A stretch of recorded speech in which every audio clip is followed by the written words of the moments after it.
알겠습니다. 자, 시간이 별로 안 남아서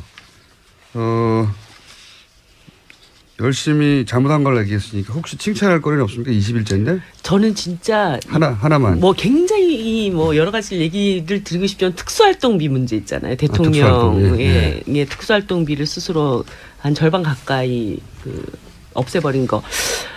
이걸 딱 보면서 사실 저는 그게 이해가 좀 많이 안 됐어요. 그 수많은 돈을 영수증 처리하지 않고 공직자가 세금을 가지고 이렇게 마음껏 쓸 수 있다라고 하는 것이 과연 그렇게 써야 할 용처가 그렇게 많을까? 그렇게 많은 돈이 필요할까? 이 점에 대해서는 저는 이전부터 그것에 대해서 굉장히 좀 답답했었거든요. 근데 이번에 대통령께서 그렇게 선도적으로 이 문제를 딱 제기했다고 저는 생각을 하고, 그래서 뭐 국회에서도 대통령께서 그렇게 하셨으니까 국회도 좀 약간 이 특수활동비 문제를 탁 털고 국민들 앞에 좀 멋진 개혁 이런 것들을 보여주면 좋겠다. 국회 특수활동비들이 많이 있잖아요. 그런 생각이 들었어요. 국회가 그렇게 좋아하진 않을 것 같은데요. 아니, 그러니까 보면은 뭐 국회도 연간 한 86억 정도 쓰는 걸로 알고 있는데, 이렇게 되면 막 국회의장님한테 혼나는 거 아니야, 나. 아무튼 그렇게 그 세비를 영수증 없이 처리해서 쓸 수 있는 돈이 너무 과도하게 많은 거 아닌가? 특히 이제 국가정보원 같은 경우도 이런 특수활동비로 댓글 알바들 조직하고 뭐 이런 데 썼다라고 하는 게 드러나고 있잖아요. 그럴 때 약간 이 국정원이나 이런 쪽도 문제를 해결하려면 국회가 선도적으로 우리도 특수활동비 이제 공개적으로 꼭 써야 될 때는 영수증 처리해서 우리가 쓸 수 있으니까. 국회하고 국정원하고 규모가 어마어마하게 차이가 나는데.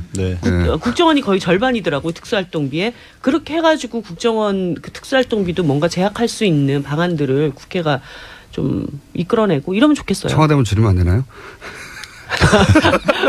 특수활동비 뭐. 알겠습니다. 예, 저는 없습니다. 특수활동비. 예. 잘한 거 글쎄요. 저는 이제 늘 정치하면서 그러니까 우리 국민들은 아주 사소한 거에 감동할 준비가 늘 되어 있는데 왜 저 국민들을 감동을 못 시키나 하는 게 늘 제 답답함이었고 그랬는데 하여튼 문재인 대통령은 지금 그렇게 국민을 감동시키고 있는 거는 정말 박수를 쳐드리고 싶고, 근데 이게 지금 상대평가 기간이다 보니까 상대평가. 네.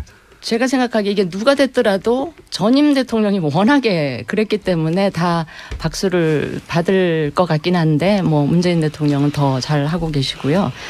제가 이제 좀 인상 깊었던 거는 뭐 특수활동비 그 부분하고 더해서 검찰의 이제 파격적인 인사, 약간의 이제 룰을 절차를 위반한 거는 있지만 좀 파격적인 인사 를 통해서 앞으로 이 검찰 개혁에 대한 의지 같은 걸 제가 좀 볼 수 있었다 하는 말씀을 드리고, 특히 인사하고 관련해서는 여성 인사를 많이 좀 등용하겠다라는 그 의지가 읽히고 있는 것 같아서요. 특히 이제 피우진 보훈처장이라든지 강경화 장관 내정자의 경우도 저한테는 굉장히 신선한 그런 충격이었고요. 앞으로도 계속 그런 기대감을 가지고 바라볼 텐데, 제가 이제 그런 특별한 그 관심을 갖는 이유는 이 박근혜 전 대통령으로 인해서 여성 정치인들에 대한 국민 이미지가 굉장히 부정적으로 바뀌어 있을 텐데, 좀 이런 여성들이 능력 있고 이런 여성들이 많이 들어가서 그런 부정적인 이미지를 좀 확 좀 바꿔놓았으면 좋겠다라는 생각을 갖고 기대를 갖고 있습니다. 저도 한두 가지만 말씀드릴게요. 한두 가지 이상은 생각 안 나시잖아요. 예, 자유한국당 정의선 의원입니다. 요번 인사 보면서 저도 사실 그 사람을 참 널리 구해쓰고 좀 스토리 있는 사람들을 찾아쓰고 그런 측면에서 굉장히 인상이 깊었어요.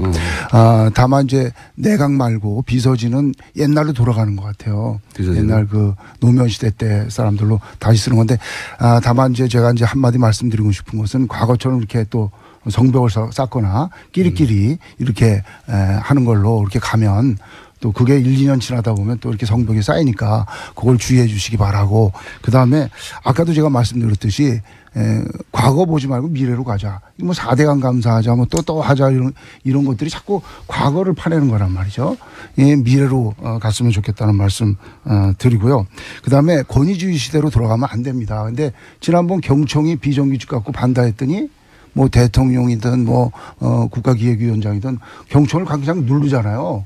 그렇게 하지 말고 불러다가 그런 얘기 들어보자. 너 경청 너희 생각은 뭐냐. 노총만 불러서 듣지 말고 그렇게 권위주의 시대로 들어가지고 반발하는 사람에 대해서는 또 끌어다가 또 설득하는 그런 과정을 해줬으면 좋겠다 이렇게 그거는 말씀드립니다. 저도 동의합니다. 네, 예. 아주 송금주 의원입니다. 왜 칭찬하신다고 그래놓고 이렇게 앞에 했잖아.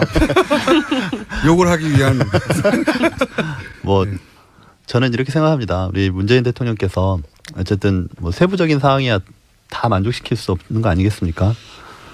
그렇더라도 새 정부 들어서 국민들한테 어떤 희망을 주고 또 상처받은 마음을 달래주는 그런 행보를 계속 보여주시고 있다는 것만으로도 거의 합격점 드려야 된다고 생각합니다. 자, 앞으로 그런 행보 외에 실제 전국 운영 능력을 좀 보여주셔가지고 정말 멋진 정치를 해주시길 바랍니다. 참고로 송금주 의원님은 국회를 빛낸 바른 언어상을 수상하셨어요. 아시겠죠? 아 그래요? 상도 많이 받았네. 그 4대강 얘기 잠깐만 좀 드리면요. 네, 4대강을 이대로 지금 둘 수는 없습니다. 어떤 방식으로든 간에 이걸 복원을 해가지고 하천을 제대로 흐르게 하고 사람들이 물 먹을 때 걱정 안 하고 먹을 수 있도록 하려면 거기에 상당한 또 예산이 다시 추가적으로 들어가야 돼요. 근데 이미 22조나 되는 엄청난 돈을 들여가지고 이 4대강 이렇게 망쳐놨는데 국민들한테 이걸 다시 복원해야 됩니다. 이런 예산이 필요합니다라고. 저하고 시각이 틀리기 때문에. 그런 얘기를 하려면 그 이명박 박근혜 정부의 세 차례 감사를 통해서 수질 악화의 원인이라든가 정부의 이 부당한 개입이 있었다라고 하는 것은 감사원에서 이미 나온 겁니다. 그 전 정권 아래서. 그럴 때 이거를 복원을 하려면 이 예산이 필요한데 그러면 책임을 묻지 않고 또 이 4대강 복원하는데 막대한 예산을 달라 이렇게 설득하기 어려운 거라고 전 봐요. 그렇기 때문에 명확한 진실을 규명해야 그다음 문제도 또 해결할 수 있다. 이것을 마치 예전에 어떤 논리로 정치보복의 논리다. 이렇게 보실 문제는 아니다라고 생각이 들어요. 제가 한 말씀. 네. 이거는 나도 얘기해야 될 거. 제가 한 말씀 드릴게요. 4대강은 저희가 따로 마련할게요. 큰 주제라서. 예. 그 경청 관련해서 이건 뭐 약간의 해명입니다만 그 워딩을 보시면 청와대 워딩을 보시면 무조건 잘못했다는 게 아니라 토론으로 풀면 될 일을 왜 무조건 안 된다고부터 하고 나서냐 이렇게 지적을 한 거기 때문에 힘으로 눌렀다 이렇게 보시면 안 되고요. 지금 문재인 정부는 힘으로 뭘 이렇게 누르고 대통령 권위로 이렇게 짓누르고 하는 거는 거의 없습니다. 그러니까 그런 오해는 좀 푸셨으면 좋겠고 잘한 점을 얘기하라고 그러니까 이걸 할까 말까 고민이 많이 되는데 그래도 했다가 입국간할지 몰라서 어느 정당이라고 제가 말씀 안 드리겠습니다만 한때 40% 넘는 지지를 가지고 있던 정당이 지금은 지난주 금요일 날 갤럽 조사 정당이라고 보니까 말하신다는 게 그게 너무 더 디스 같아요. 예, 자유한국당입니다. 예, 갤럽 조사 보니까 이제 한 자릿수로 떨어졌는데 되게 이제 비도 많이 맞아 버리면 그칠 게 없잖아요. 그러니까 지지율이 한 자릿수 되면 사실은 막 이렇게 몰아붙일 수 있는데도 자유한국당이 지금 그러지 않는 것에 대해서는 저는 또 이래저래 의원들 자유한국당 의원들 만나보면 걔는 이제 합리적으로 판단하고 있는 것에 대해서는 저는 좀 잘하고 있다. 갤럽을 안 믿기 때문에. 칭찬하고 있는데 지금. 그래서 그 합리성에 대해서 저는 상당히 좀 기대하고 있다는 말씀드립니다. 자, 오늘 이 정도 해야 될 것 같습니다. 왜냐하면은 더 가봐야 너무 훈훈하고 박 터지게 싸우고 머리끄댕이를 잡아야 제가 신나고 싸우는 사이에 화장실도 갔다 오고 하는데 다들 너무 담담하시고 하지만 조만간 다시 이제 싸울 날이 오겠죠. 4대강도 있고 4대강 하면 또 하실 말씀이 또 많은 분들이 많잖아요. 네. 예, 알겠습니다. 이 4대강 해서는 또 편이 다르게 갈리겠죠. 예. 오늘은 여기까지 뉴스공장에서 마련한 사안이 있으면 이분들을 즉각 모셔가지고 5당 안보회의를 하는 것으로. 자, 더불어민주당의 이철희, 자유한국당의 정유섭, 국민당의 송금주, 바른정당의 진수희, 정의당의 이정미 의원이었습니다. 감사합니다. 고맙습니다. 네, 감사합니다.